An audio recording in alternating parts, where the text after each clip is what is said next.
Every child is different, and this doesn't change when we talk about each child's unique path to literacy. I'm Brett from Heinemann. I recently sat down with authors and literacy leaders Irene Fountas and Gay Pinnell to talk about the Fountas Pinnell Literacy Continuum, an educator's tool that defines readers' behaviors and outlines the next steps to take towards reading proficiency. Gay and Irene consider the literacy continuum to be a lighthouse, guiding educators from observation to decision-making during reading and writing instruction. In this special podcast conversation, Irene and Gay share their story of the literacy continuum and how it evolved into the indispensable tool educators know and use today. Irene starts our conversation.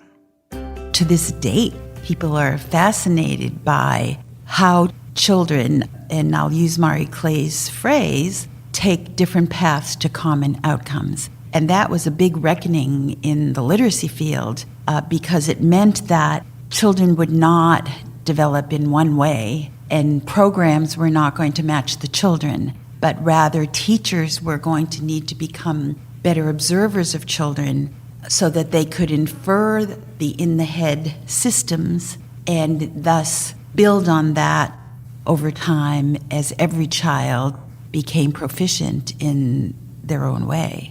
And we are big advocates of teachers learning how to be astute observers and how to be able to use their observations to inform their teaching decisions. And I think that Gay and I, over time in our publications, have tried to write more and more that would help teachers have this way of thinking about teaching and learning, meaning moving from observation to decision-making, always with the lens of what would proficient reading look like at this point in time and teaching towards that. And that's really what the literacy continuum is. We see it almost as a lighthouse, meaning we help teachers understand that they need to observe children's strengths and build on them, teaching towards the behaviors and understandings that are so precisely described in the literacy continuum over time, not only by levels, A to Z for guided reading, but we have also described thinking within, beyond, and about the text for a variety of instructional contexts, such as interactive read aloud and book discussion,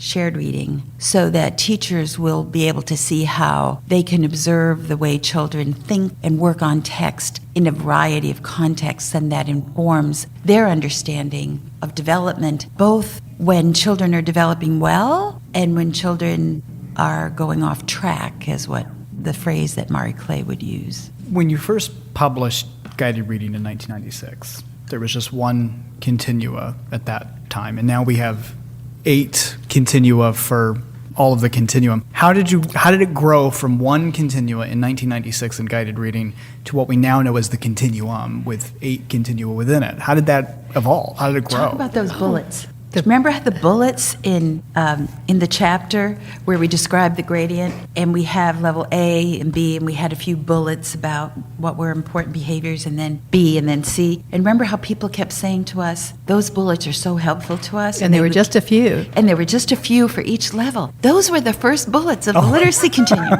weren't they? They were, with those. and we got, everything we have done, I think, has come out of our interactions with teachers around our current work, what they're finding in it, what they're missing, what they want more of, what they need. And that is certainly a classic example because time after time they would say, these bullets are helping me so much. They're helping guide my observation. I can see evidence of learning because I have these very descriptive phrases in the head. And that, of course, grew out of this sitting down with the books every night and saying, what will it take to read these books that are, the same level of challenge? And so we said, maybe we should be more specific because there's certainly more to say. And so the A to Z continuum started to grow, and we then devised a category system for thinking about systems of strategic actions, the 12 that go from within the text to beyond the text to about the text and rising in complexity. And we worked on that, and then we said, we're not leaving out the wonderful,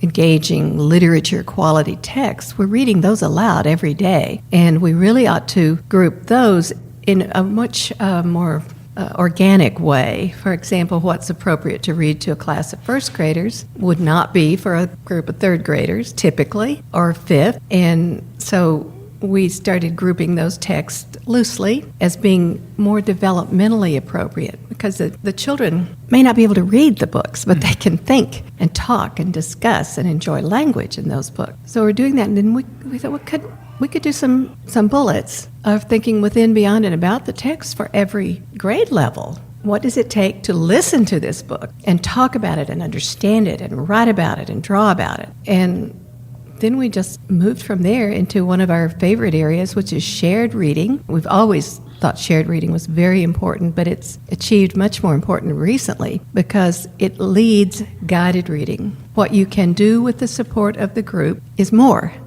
than you can do all by yourself. And so the unison reading, the sharing it, moves in ahead of guided and independent reading, so that we have a kind of a schema there where the highest level of support is shared, is an interactive read aloud, so that the children listen with all their brains and their hearts and just enjoy the book and talk about it. Guided reading, the teacher's providing a pretty strong scaffold and explicit instruction in the small group, and then the child reads it individually, still with the teacher right there. And independent reading, just a few conferences, and what the child can do on his own at every grade level. And so those are the pillars that of the reading experience in school, and it's our belief they need every one of them. Plus a little wonderful thing called book club, where they read independently and discuss a book as a group. And that's a highly enjoyable and wonderful experience, in not just in literary ways, but in social ways, and learning to work together. We created the phonics continuum that was in the larger literacy continuum. And after that came, with some help from some very good friends at Heinemann, something we call the comprehensive phonics continuum, which is everything you ever wanted to know about English language, letters, sounds, words, and how they work, the parts of words, the affixes, the suffixes, and so on, and word roots. Gay referred to the importance of teachers understanding language, and in particular the alphabetic system. And the Comprehensive Phonics Spelling and Word Study Guide is really the body of knowledge that teachers need to understand, the principles of how language and words work. And we find that not all teachers have strong understanding of the alphabetic system. And it's very difficult to teach children how to use letter-sound relationships, how to use word parts, if they don't understand themselves the logic in the alphabetic system. So we believe that tool is an essential one. And of course, the continuum of literacy learning lays out the behaviors and understandings to notice, teach for, and support across grade levels, so teachers can actually see what that development looks like over time. Again, because that's just a principle of effective teaching, looking at what they already know and building on that. We just felt we needed a continuum that described what we would see happening and want to see happening and teach for in every one of these curricular areas. And then we kind of noticed that we needed to say something about oral language development and technical visual education, and of course writing about reading and the writing process and seeing yourself as a writer, becoming a writer. These writing and reading are reciprocal, complementary processes. It's all part of literacy, and what we hope is for students in our schools is this becomes seamless. They're authors, they're readers, they're writers, they're noticers, they're talkers, they're discussers, and it all fits together in a very coherent and meaningful way for them. And we needed all of those continua to support teachers because they're looking for different evidence in different contexts. I think that we have all come to value the importance of language as thinking. When children talk, they're sharing their thinking. When they write about reading, they're writing about their thinking.